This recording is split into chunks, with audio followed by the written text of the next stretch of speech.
এটা অনেক দিন আগের কথা। খুব ঘন একটি জঙ্গল ছিল। একবার কোনো কারণে পুরো জঙ্গলে আগুন লেগে যায়। এরপর কি হবে? সমস্ত প্রাণীরা ভয়ে জঙ্গল ছেড়ে পালিয়ে যায়। কিছুক্ষণের মধ্যে সমস্ত প্রাণীরা এদিকে ওদিকে দৌড়তে লাগে। সমস্ত বন্য প্রাণীরা প্রাণ বাঁচানোর চেষ্টা করতে লাগে। সেই জঙ্গলে একটি ছোট্ট পাখি থাকতো। সমস্ত প্রাণীরা ভয় পেয়েছে, জঙ্গলে আগুন লেগেছে বলে আমার উচিত সমস্ত প্রাণীকে সাহায্য করা।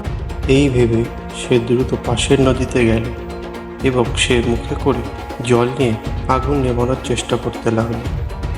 পাখিটি বারবার নদীতে গিয়ে তার মুখে করে জল নিয়ে আগুন নেভানোর চেষ্টা করতে লাগলো। একটি পেঁচা পাশ দিয়ে যাচ্ছিল। সে পাখিটির এই কাজ দেখে মনে মনে ভাবতে লাগলো, এই পাখিটি এত বোকা, কিভাবে তার মুখে জল ভরে এত বড় আগুন নেভাবে। এই ভেবে পেঁচাটি ওই পাখিটির কাছে গেল এবং বলল, তুমি কি বোকা?